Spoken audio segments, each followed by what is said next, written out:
Hello my dear friends, thank you very much for clicking on the video. और यहाँ पर आप सीखते हैं प्रैक्टिकल इंग्लिश। तो अभी हम हैं सागर ताल पे। सागर ताल एक्चुअल में एक श्रीन है। श्रीन का मतलब कोई दरगाह होती है, कोई रिलीजियस प्लेस होता है। तो अभी वी आर एट सागर ताल राइट नाउ और हम यहाँ पर आपको will give you a tour of Sagar Tal. Give you a tour of Sagar Tal का मतलब है कि हम आपको दिखाएंगे। इस बात को आप ऐसे भी कह सकते हैं, we'll show you around Sagar Tal. We'll show you around Sagar Tal या फिर we'll give you a tour of Sagar Tal. मान के चलो कि आप अपना शहर किसी को दिखाने जा रहे हैं, तो let me show you around the city. Right, कैसे कहेंगे? जैसे मान के चलो कि आप अपने किसी दोस्त आया कोई मिलने के लिए और उसको कहेंगे चलो मैं आपको शहर दिखा के लाता हूँ, तो कैसे कहें?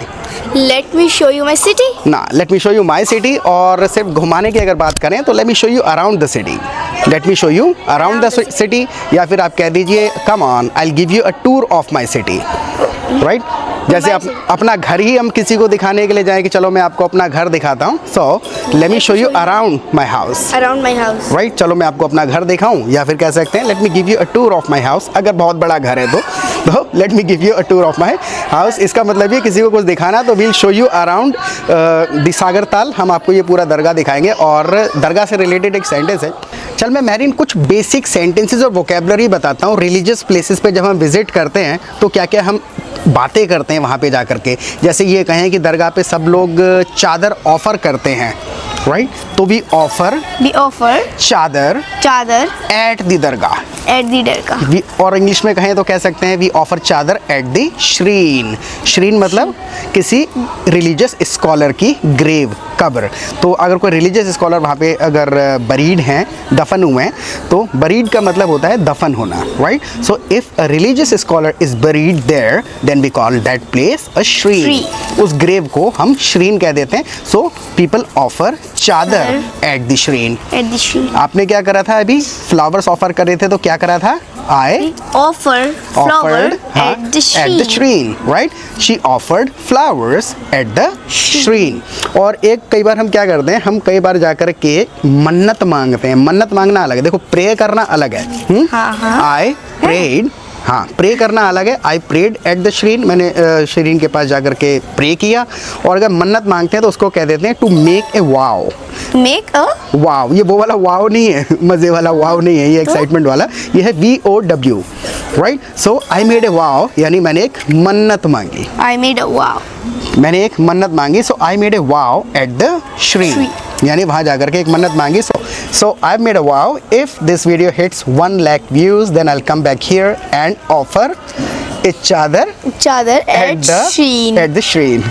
Right? So please help me. देखिए, अगर आपने वीडियो को लाइक नहीं किया तो प्लीज़ लाइक करिएगा और लाइक करने के बाद आपको एक हाइप करने का ऑप्शन दिखेगा। हाइप ज़रूर करिएगा। This will help our video reach more viewers on YouTube, right? और अगर आप भी कोई मन्नत मांगना चाहते हैं तो ये रहा मेरे पीछे। और अगर आप भी कोई मन्नत मांगना चाहते हैं तो you can also make a vow. Vow कर सकते हैं, you can make a vow. और if your prayer gets fulfilled, अगर पूरी हो जाती है prayer, then you should visit Badaun. I am here to assist you. यहाँ पर मैं हूँ, आप आ जाइएगा। So make a vow. अच्छा मेहरीन, ये पीछे आपको गुंबद दिख रहे हैं, पीछे 3 गुंबद। इन गुंबदों को हम क्या कहते हैं इंग्लिश में? ये गोल गोल गोल गोल जो ऊपर बने होते हैं, क्या है ये? टॉम। टॉम नहीं होता, डॉम होता है। So that is a dome on, that is a dome. Dome इसको कहा जाता है, राइट? डॉम और टॉम दोनों। So how many domes are there? There are 3 domes. There are 3 domes on the shrine. और अगर बहरीन हमको कहना पड़े कि आज धूप नहीं निकली है, तो इस बात को हम कैसे कहें? आज धूप नहीं निकली है।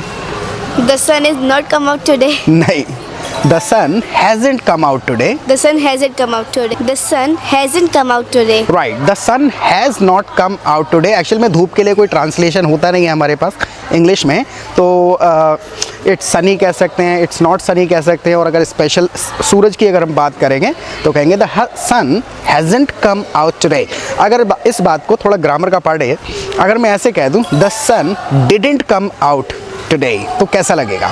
सही है या गलत है? अजीब लगेगा। क्यों अजीब लग रहा है बता? डिडंट मतलब पहले नहीं आया। हाँ, मिक्स हो गया ना कि डिड हम कहाँ इस्तेमाल करते हैं जैसे कि कुछ नहीं हुआ था, राइट? हैज़ हैव हम वहाँ इस्तेमाल करते हैं जहाँ पर हम अभी तक के टाइम पॉइंट की बात कर रहे होते हैं। तो हम हिंदी में ये कह रहे हैं कि सूरज नहीं निकला है, ऐसा नहीं कह रहे हैं ना सूरज नहीं निकला था। इसलिए सन हैज़ंट कम आउट टुडे। जैसे कि अगर हम मान के चलो वहाँ से हम ट्रैवल करके आए और हमें कहना है कि हम दरगाह पे पहुँच गए। अब जब हम पहुँचे हैं, पहुँचे थे नहीं उस वक्त, प्रेजेंट है वहाँ पर, ये बताना चाहते हैं कि इस वक्त तक भी मौजूद हैं, हम दरगाह पे पहुँच गए तब भी हम वहाँ पर क्या वी हैव रीच्ड द दरगाह। हाँ, तो हैव आप जब भी यूज़ करें तो हैव का मतलब ही क्या है कि आप ये बता रहे हैं कि कोई काम जो हुआ है या हो रहा है उसका इफेक्ट अभी भी है। सो वी हैव अराइव्ड, हमेशा हैव लगा रहे हैं, we have arrived at dargah, right. So we have reached dargah. मान के चलो आप कहीं से निकले और पार्टी वगैरह में से और अपने घर पहुंच गए, तो अगर आप अपने दोस्त को कहें कि भाई ऐसा है कि मैं अब घर आ गया हूं, तो कैसे कहेंगे? आई हैव रीच्ड होम, यानी घर पहुंच गया। हम ये कहें लोग यहाँ पर अपनी मन्नतें मांगने आते हैं, तो कैसे कहें? People come here to pray for their wishes. People come here to pray for their wishes. और ये हुआ अपना कुल मिलाकर के वो दुआ मांगने आते हैं। अच्छा। People come here to pray for their wishes। और एक होता है, हाँ, अगर हमें कहना फूल चढ़ाने भी आते हैं तो हाँ, they also offer flowers। वो फ्लावर्स भी ऑफर करते हैं। और अगर ये कहें दरगाह पे फूल चढ़ाते हैं, तो मंदिर में फूल चढ़ाते हैं, तो कहीं फूल चढ़ाते हैं तो they also offer flowers at the shrine. Shrine का मतलब है दरगाह। देखो 3 वर्ड्स होते हैं, एक होता है ग्रेव, एक होता है टॉम्ब और एक होता है श्रीन। तीनों में फ़र्क क्या है? ग्रेव होती है एक नॉर्मल आदमी की कब्र जिसको कहते हैं, तो वो ग्रेव है। और टॉम्ब पता है जो हम पक्का मार्बल वगैरह का मकबरा डेकोरेटिव सा बना देते हैं, उसको हम टॉम्ब कहते हैं। वो किसी राजा महाराजा का, किसी पैसे वाले व्यक्ति का हो सकता है। लेकिन श्रीन जो होगा स्पेशली वो किसी रिलीजियस व्यक्ति का होगा, रिलीजियस स्कॉलर का, जिनका धर्म से कोई लेना देना है। तो अगर कोई कह रहा है I am at a shrine right now, I am at a shrine right now, तो इसका मतलब ये है वो ये बता रहा है कि मैं कहीं धार्मिक स्थल पर हूँ। और कोई दिक्कत नहीं है टोपी की। Actually I forgot to take my head. जैसे कहना है मैं लाना भूल गया, तो I forgot to take my head. You are very careless. Yes I am getting careless, होता चला जा रहा हूँ केयरलेस। और एक बहुत इंपॉर्टेंट, एक अच्छी सी चीज़ दिखाऊँ मैं आपको। देखो आपको हमारे पीछे एक बहुत बड़ा तालाब दिख रहा होगा, इसको क्या कहते हैं? This is a pond. Pond है ये, एक बहुत बड़ा तालाब है। और इस तालाब के बारे में, हाँ, no it is not like a sea, so it is a big pond, बहुत बड़ा ये तालाब है। और इसके बारे में एक पता है क्या खासियत है? ये कभी सूखता नहीं है। हाँ, इट नेवर ड्राइज अप। देखो ड्राई अप पता है हम कह रहे हैं, अप का मतलब क्या है? Completely, right. So it never dries up, यानी कभी भी ये पूरा नहीं सूखता है। और अगर ये कहें पूरा एक सेंटेंस ही बनाए हम कि इसके बारे में कहा जाता है, इसके बारे में कहावत है कि ये कभी भी सूखता नहीं है। So there is a saying, there is a saying का मतलब एक कहावत है। So there is a saying about this pond that it never dries up.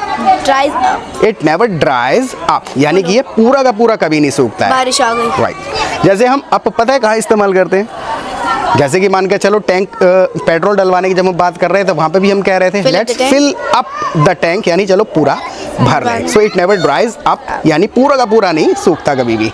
जैसे मेहरीन हमको कहना पड़े कि आज का मौसम घूमने के लिए बहुत बेहतरीन है, तो कैसे कहें? आज मौसम घूमने के लिए बहुत बढ़िया है। It's a beautiful weather. हाँ, the weather is perfect today. The weather is perfect today. The weather is perfect today for going out. For going out. बाहर जाने के लिए, so the weather is perfect today for going out। आप इस तरीके से कह दो या फिर एक और तरीके से कह सकते हैं The weather is perfect today for an outing. Outing अभी हम जो कर रहे हैं ना, ये हम एक्चुअल में आउटिंग कर रहे हैं, काम में घूमने निकल आए हैं। So the weather is perfect today. The weather is perfect today for an outing. For an outing. Right. N पता है क्यों कह रहे हैं? नहीं। अरे AEIOU वावल से पहले N लगा देते हैं। ठीक है। So the weather is perfect today for an outing, इसलिए हम बाहर आ गए हैं। पापा, हाँ, इस बार को कैसे कहते हैं? आपको फातिहा पढ़नी आती है? फातिहा, हाँ, एक्चुअल में मुस्लिम्स में ज़्यादातर वो फातिहा पढ़ी जाती है। जैसे वहाँ जाकर के कुछ आयतें वगैरह होती हैं, कुरान की आयतों को पढ़ा जाता है, तो उसको एक्चुअल में फातिहा पढ़ने को कहते हैं रिसाइट करना। देखो एक है रीड, जो आप किसी बुक में से पढ़ रहे हैं, तो I am reading a book, right. और रिसाइट करने का मतलब है जो चीज़ आपको ऑलरेडी याद है, आप उसको केवल रिपीट कर रहे हैं। तो अगर पूछें so do you know how to Recite Fatiha, right? So do you know how to recite Fatiha? Hindu धर्म में एक्चुअल में चैंटिंग किया जाता है, मंत्र होते हैं, जाप किया जाता है। जाप करने का मतलब है एक ही चीज़ को बार बार जैसे राम राम राम राम करते चले जा रहे हैं, वी आर चैंटिंग, यानी कि एक ही चीज़ को बार बार। और रिसाइट करने का मतलब क्या है कि हम एक चीज़ को बार बार नहीं पढ़ रहे हैं, याद है बस उसको रिपीट कर रहे हैं, तो वी आर रिसाइटिंग कुरान। जैसे याद कर लेते हैं लोग कुरान, याद कर लेते हैं, तो वो क्या करते हैं, वी रिसाइट कुरान। और चैंटिंग का मतलब क्या है, जाप करना, एक ही चीज़ को बार बार। और तस्बीह पे हम लोग करते हैं, तस्बीह होती है, उस पे तस्बीह पे अल्लाह अल्लाह अल्लाह कोई करता चला जा रहा है, तो chanting, the name of Allah, right? Allah का नाम चैंट कर रहा है। और रिसाइट कर रहे हैं तो ऑलरेडी हमको याद है, वो पढ़ रहे हैं लॉन्ग पैराग्राफ वगैरह। और अगर बुक पढ़ रहे हैं तो we are reading a book. अगर कोई बिना याद करे कुरान पढ़ रहा है, उसे रटा हुआ नहीं है, तो वो क्या कर रहा है, दे आर रीडिंग कुरान। अब जैसे मैंने पता है वर्ड्स का ना बहुत सारा एक झमेला है इंग्लिश में। जैसे हाइड मतलब क्या होता है, छुपाओ ना, हाइड का मतलब होता है छुपना, लेकिन इट्स ड्रिजलिंग हियर, यहाँ पे हल्की हल्की बारिश हो रही है। और अभी हम क्या है, हमने शेल्टर लिया हुआ है, रुके हुए हैं, तो we are still hiding under the tree, right? So it's drizzling here and we are hiding under the tree. अब भले हम किसी से उस तरीके का नहीं छुपे हुए हैं, लेकिन थोड़ी देर के लिए हम बारिश से, I hope you can understand what I mean. So we are hiding under the tree because it's drizzling here. मैंने ये जो बहुत सारी बतखें जा रही हैं, इन बतखों के झुंड को पता है क्या कहते हैं? This is a group of ducks. Group of ducks नहीं कहते हैं, इसको कह देते हैं, जैसे बहुत सारे नाम होते हैं, तो इसको हम कह देंगे this is a flock of ducks. Flock, FLOC के, this is a flock of ducks. अगर मेहरीन हमको कहना है कि अगरबत्तियाँ जल रही हैं, तो इस बात को हम कैसे, अगरबत्ती को क्या कहते हैं? Incense sticks. इंसेंस मतलब होता है खुशबूदार, और स्टिक्स होती हैं, तो अगरबत्तियाँ जल रही हैं, तो the incense sticks are burning. देखो दो, ये इंपॉर्टेंट था मेरे को बताने का कि एक्चुअल में जब हम जलाएंगे तो ये कहेंगे people are lighting the incense sticks. ठीक है। अगर जलाने गए तो Mehreen is lighting the incense sticks, वो जला रही है। लेकिन अगर वो जल रही हैं तो भले धुआं उठ के नहीं जल रही हैं, तब भी इनको ऐसे ही कह देते हैं इंसेंस स्टिक्स आर बर्निंग। क्योंकि लाइट मतलब है जलाने का एक्शन, और जलने का मतलब है नॉर्मल बर्न होना। So incense sticks are burning. कहाँ पर?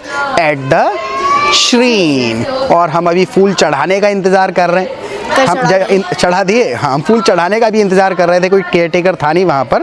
तो अगर आप फूल चढ़ाने का इंतज़ार कर रहे थे, we were waiting to offer the flowers.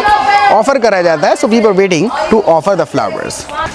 अगर मेहरीन हमको कहना पड़े कि ये जो फ्लावर्स बेच रहे हैं ये लोग, ये अंदाजे से भेज रहे हैं, कोई मेजरमेंट वगैरह है नहीं इनके पास में, अंदाजे से फ्लावर्स बेच रहे हैं, तो कैसे गए? मतलब उठाते हैं और दे देते हैं। They are selling the flowers by estimate. By estimate, right? They are selling the flowers by estimate. और जैसे एक मुट्ठी भर के देते हैं 10 रुपए के, so they are giving a handful. Handful का मतलब हो जाता है कि एक मुट्ठी भर के उठाते हैं, दे देते हैं. So they are giving a handful of flowers for 10 rupees. यानी 10 रुपए के एक मुट्ठी भर के. So they are selling flowers by estimate and they are giving a handful of flowers for 10 rupees. 10 rupees. अगर मैं पूछूं how much did you buy for? I brought 10 rupees. I bought for 10 rupees. I bought for 10. जैसे हम ये कहें अभी बारिश हो रही है लेकिन फिर भी हमें जाना पड़ेगा, तो हम कैसे कहें? बारिश हो रही है फिर भी हमें जाना पड़ेगा। It is raining. Even though यानी कि जोर देने के लिए, so even though it's drizzling. Even though it's raining heavily now actually, अब थोड़ा तेज हो गई है। दो बातें बताता हूँ मैं इसमें, जैसे कि हल्की हल्की बारिश हो रही है तो it's drizzling, right? और अगर ये कई बार हम कहते हैं अब बारिश तेज हो गई, so the rain has got heavier now. So it's raining heavily now, या फिर the rain has got heavier now. अब पहले से तेज हो गई है। Even though it's raining, भले ही बारिश हो रही है, we gotta leave because Mehreen is getting late for tuition. We have got to leave का मतलब है अब हमें जाना पड़ेगा। We were not already prepared. मजबूरी पहले से नहीं थी। So even though it's raining, we have got to leave now.